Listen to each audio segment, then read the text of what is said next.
Karena istilahnya anak-anak yang mampu di Menteng, kita kan tinggal di Menteng. Itu yang namanya Teguh Umar, itu sirkuit balap kita. Saya ingat ibu saya lagi hamil adik saya. Beliau pulang, saya harus ganti baju. Saya suruh pegang Suzuki. Itu kalau dia almarhum ada, terus melihat saya menjadi pimpinan otomotif yang namanya Suzuki, mungkin dia akan luar biasa happy-nya. Yang satu harusnya kamar anak-anak, tapi dipakai oleh para pembalap ini. Jadi kita sebagai anak-anaknya, kita mau nggak mau yang nimbrung ke kamar bapak ibu. Motornya Om Cia waktu itu A100 yang dibikin itu dipakai sama Abel, bisa menang sama motor pabrik Suzuki di Makau. Padahal cuma 4 speed gitu waktu itu. Yang kita lawan 7 speed dari pabriknya Suzuki. Yang mobil standar atau mobil slalom ya kan dikorek sama Om Cia menjadi luar biasa gitu.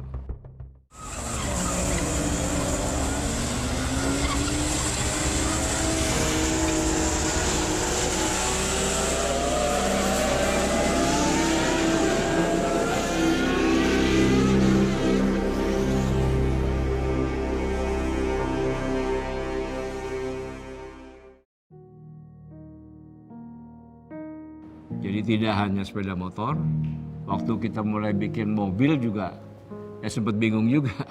Karena Suzuki bukan pabrik mobil di awalnya. Mobil pertama kami bangun itu adalah pickup. Nah waktu mau jual juga memang ada problem karena Suzuki kan nggak terkenal. Waktu saya mau jual di Jakarta nggak laku. Akhirnya saya bawa ke Manado. Nah Manado ini ada cerita khusus karena waktu itu panen cengkeh. Petaninya itu luar biasa. Mereka untung. Sulawesi Utara menjadi daerah yang paling kaya. Muncul juga di koran, Manado mendatangkan lemari es cukup banyak. Hebat juga, mungkin saya pikir karena kaya terus beli lemari es. Jadi saya juga kaget waktu saya dengar itu kulkas buat taruh pakaian, buat gengsi aja katanya. Listriknya belum ada. Jadi gengsi-gengsian rumah gue punya lemari es gitu. Jadi ya kayak begitu, wah ini uangnya berlebih-lebihan. Itulah membuat kita langsung buka pasar di Manado. Datang ke Manado, memperkenalkan diri, ya kan. Kita kasih tahu sama petani this is a good car gitu. Nah kebetulan saya juga ya seorang yang handal bawa mobil gitu. Ya kita kasih lihat, kasih 1 ton di sini kita bisa bawa ke sana gitu.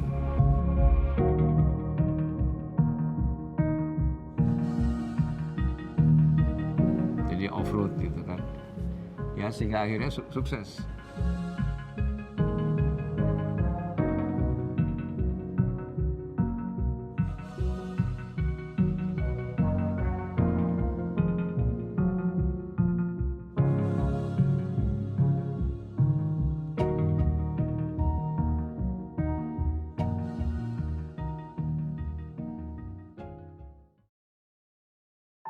Nah, sukses itu terus kita kawinkan sama yang namanya angkot. Jadi kita nggak bikin mobil mewah, tapi kita bikin angkot yang akhirnya dibutuhkan. Di setiap kota besar lahir angkot Suzuki. Jadi ya itulah kunci daripada keberhasilan Suzuki. Nggak bikin mobil yang macam-macam, tapi pickup. Pickup itu kan kita nggak mungkin balap mobil pickup di Ancol misalnya, kan nggak mungkin. Sehingga waktu itu juga dengan pengalaman, dengan tugas saya, ya kan, kewajiban sebagai ketua IMI juga membuat satu event di daerah. Memang yang paling memungkinkan adalah slalom. Sehingga slalom itu tidak hanya di Jakarta, tapi kita bikin di seluruh kota besar. Yang kita punya Suzuki yang betul-betul satu-satunya yang 2 tak istilahnya mesinnya. Jadi lebih lincah untuk dipakai bermain di sirkuit yang kira-kira 2 menit lah total semuanya. Jadi aduh slalom kayak begini gitu. Nah itu jagonya Suzuki. Jadi buat saya juga blessing ya. Sehingga akhirnya Suzuki itu menjadi rajanya slalom waktu itu. Mau juara slalom itu orang ngerti nggak ngerti ya pokoknya Suzuki juara slalom gitu. Jadi dengan Suzuki kita juara slalom, image Suzuki udah mulai naik ke atas. Nah lalu kita mengembangkan lagi model Suzuki yang kita pada waktu itu keluarkan. Itu yang namanya Jimny waktu itu, yang kecil, LJ80. Nah LJ80 ini juga kendaraan yang bisa kita main-mainkan. Sehingga LJ80 itu menjadi semacam jagoan cross country gitu. Jadi turun ke jurang segala macam. Jadi banyak orang mulai bermain ke situ. Nah ini juga menjadi tentunya image baru Suzuki. Lalu kita bikin yang namanya mobil sedan, yang namanya Swift. Di awalnya itu keluar dengan 3 pintu. Nah 3 pintu ini kita anggap wah ini bisa main nih gitu. Untuk kita bikin menjadi apakah mobil balap, apakah mobil rally. Nah ini memang mesinnya masih 1000 cc. Sehingga waktu itu kita bilang udah ini ada rally kan. Ada rally dan lain sebagainya, kita mainkan. Gimana kita tampilkan mobil Swift ini ikut rally. Rally ada 2 macam. Yang namanya time rally sama yang namanya speed rally. Nah zaman dulu peraturannya itu kan masih istilahnya kita masih bisa oprek-oprek mesin sendiri, besarkan mesin sendiri, kaki-kakinya kita robah, sehingga Swift yang saya pakai itu waktu itu juga sempat menjadi kita robah menjadi cukup handal.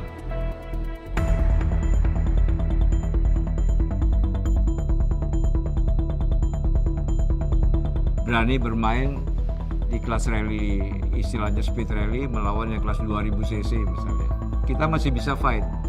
Nah semua orang melihat karena yang makainya Subronto Laras, mereka pikir ini adalah dibikin sama pabrik Suzuki dari Jepang, padahal bukan. Ini cuma dimodifikasi oleh yang namanya Om Chia itu.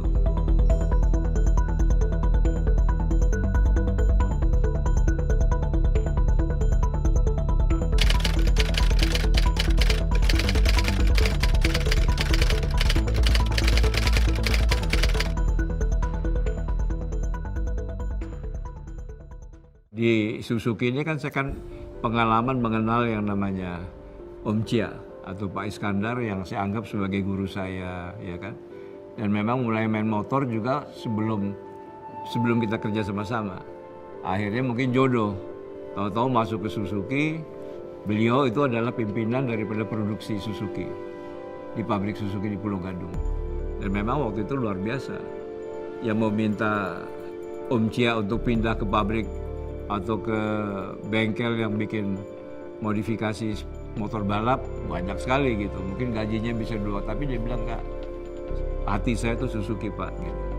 Ya inilah yang saya pelajari dari dia, sosoknya ayah saya. Dia itu nggak bisa dibeli. Jadi Suzuki itu dalam sejarah bosnya tuh ganti-ganti, ya beberapa kali gitu sampai terakhir ketemu Pak Subronto Laras, mereka yang besarkan lagi Suzuki-nya di 2 roda dan 4 roda. Tapi dianya sendiri nggak pindah-pindah. Yang kita lihat benar-benar lah buat ini dia kawin sama mereknya gitu. Sampai dia bilang, coba you lihat potong darah saya, baunya bau Suzuki gitu. Dari darahnya aja bau Suzuki katanya.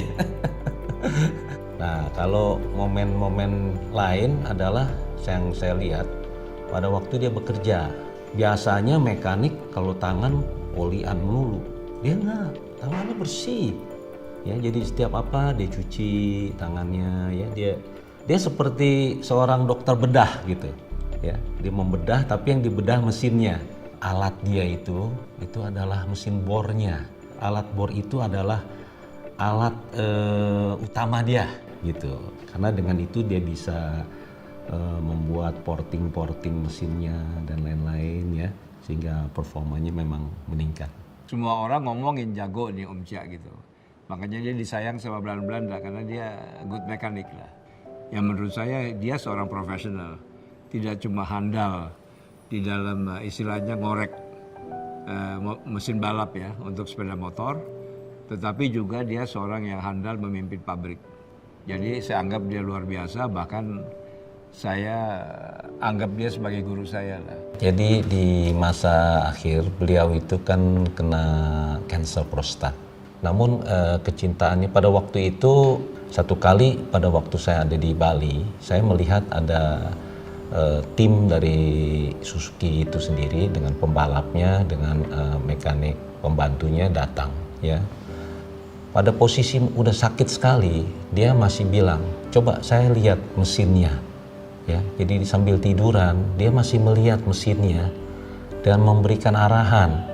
Ya, yang ini nih kurang nih, kamu mesti ambil di sininya, di sini gitu ya, supaya mencapai hasil yang maksimal. ini menjadi kenangan buat saya. Jadi sampai meninggalnya beliau itu ya anak-anaknya juga disusupi. Dan itu yang menurut saya pengalaman yang luar biasa. Saya anggap sebagai orang tua saya lah, Pak Iskandar itu.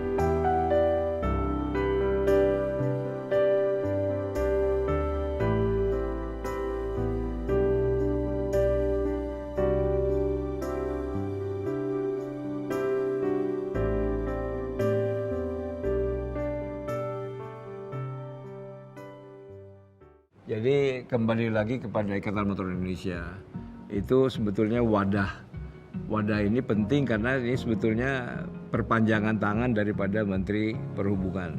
Jadi ketua IMI itu mestinya ex officio adalah Menteri Perhubungan. Tapi pada waktu itu diserahkan pada Dirjen, lalu Dirjen juga nggak ada waktu mencari dari pencinta olahraga otomotif. Yang kebetulan waktu itu saya menjadi salah satu ketuanya.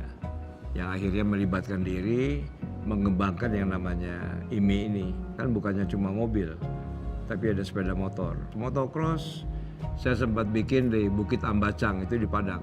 Sampai waktu itu melimpah ruah dan itu menjadi cerita yang luar biasa. Lalu saya juga bikin yang namanya motocross di Manado. Itu juga sukses besar. Jadi nggak pernah ada event olahraga otomotif yang seperti begitu. Dan itu luar biasa. Dan terus terang kalau kita bicara Batam itu juga fenomenal buat kita. Saya sama Helmi Sungkar itu bikin balap motocross. Waktu itu Batam masih belum ada perumahan, belum ada hotel segala macam.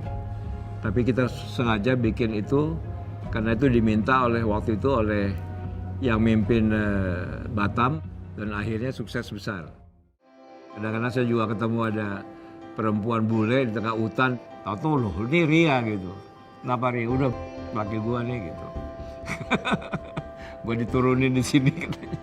Udah jangan ribut-ribut, kalian tetap fight untuk sampai Jakarta itu tetap leading di nomor 1. Oh, zaman dulu mah seru sekali deh. Nggak akan bisa lupa gitu.